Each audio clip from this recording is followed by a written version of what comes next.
Kebun Raya Bogor menjadi salah satu bagian kearifan lokal Kota Bogor.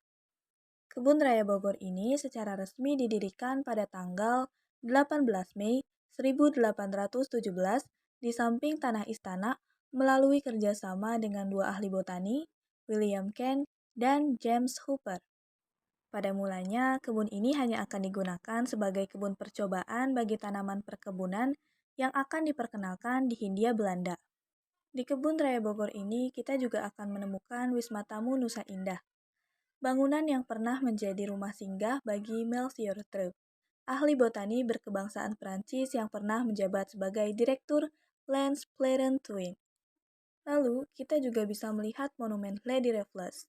Monumen ini dibangun oleh Sir Thomas Stamford Raffles untuk mengenang istrinya yang meninggal di Bogor karena menderita penyakit malaria.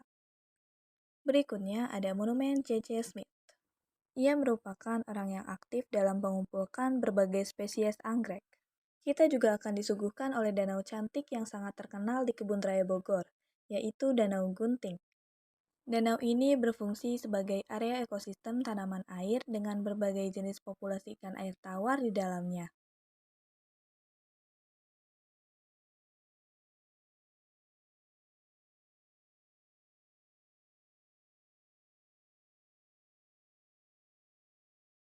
Selanjutnya ada Taman Tejisman. Taman Tejisman ini dibangun pada tahun 1884 oleh Dr. Melchior Treup sebagai bentuk penghargaan kepada Johannes Elias Tejisman atas jasa-jasanya terhadap perkembangan kebun raya Bogor. Pada zaman Belanda, taman ini dibuat sebagai taman mawar bergaya Prancis dengan mengikuti pola taman formal Eropa yang ditata secara simetris.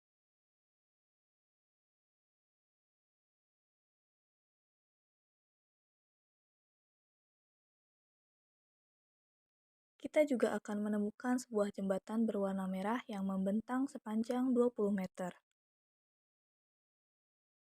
Di Kebun Raya Bogor ini juga ada pohon yang terkenal, pohon yang diberi nama pohon jodoh. Mungkin karena perawakannya yang mirip satu sama lain. Selanjutnya ada jembatan Surya Lembayung. Jembatan ini adalah hasil sumbangan dari Indofood dan diresmikan pada tanggal 25 Mei tahun 2002.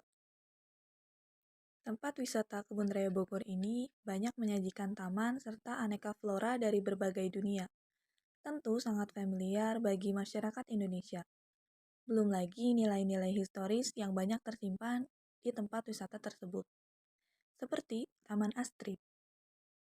Berbeda dengan bagian Kebun Raya Bogor yang dinominasi pepohonan tinggi dan selalu rimbun, Taman Astrid ini merupakan kawasan yang paling terbuka di Kebun Raya Bogor. Taman Astrid memiliki beberapa bagian yang bisa dinikmati sambil bersantai. Bagian pertama berupa hamparan tanah lapang yang cukup luas.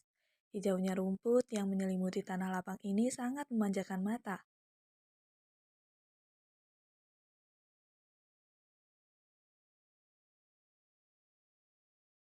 Di Kebun Raya Bogor juga terdapat sejenis teratai asal sungai Amazon dan memiliki bunga yang spektakuler dan berdaun sangat lebar menyerupai nampan.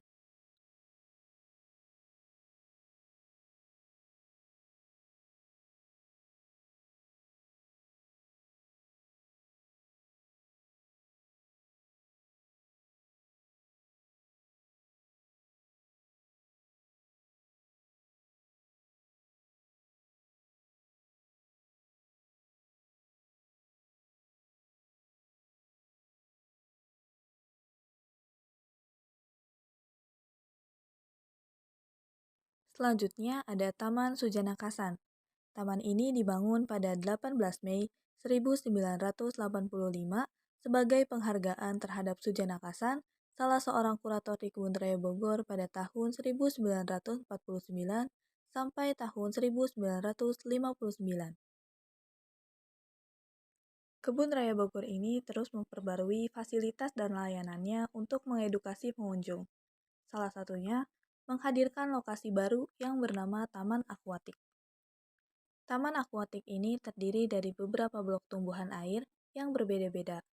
Ada sekumpulan tumbuhan air tergenang, tumbuhan air mengapung, tumbuhan air terendam sempurna, tumbuhan air campuran, dan tumbuhan tepi air.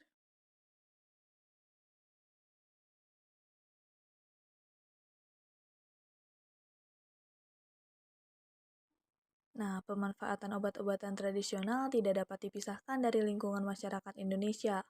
Oleh sebab itu, sebagai area konservasi, Kebun Raya Bogor juga memiliki taman koleksi obat yang terdiri dari berbagai macam jenis tanaman. Sampai saat ini, tanaman obat dikonversi di dua area. Selanjutnya, ada juga penataan bangunan kawasan Taman Anggrek di Kebun Raya Bogor. Dukungan infrastruktur ini untuk menjadikan Kebun Raya Bogor sebagai salah satu kawasan konservasi tumbuhan secara ex situ untuk pelestarian spesies di luar habitat alaminya. Lalu selanjutnya ada Taman Meksiko. Taman Meksiko di Kebun Raya Bogor ini sering disebut gurun di tengah kota. Disebut demikian karena di dalamnya hanya terdapat tanaman gurun, tanpa ada pepohonan rindang. Jadi konsepnya itu bagian taman dibiarkan terbuka dan diselimuti kerikil serta batu-batuan khas gurun. Menurut pengelolanya yaitu LIPI, taman yang dibiarkan gersang ini untuk memberikan habitat asli terhadap berbagai jenis tanaman sukulen. Dinamakan Taman Meksiko karena semua tanaman di taman ini merupakan tanaman yang berasal dari Meksiko, yang memiliki ciri khas bisa tahan cuaca panas.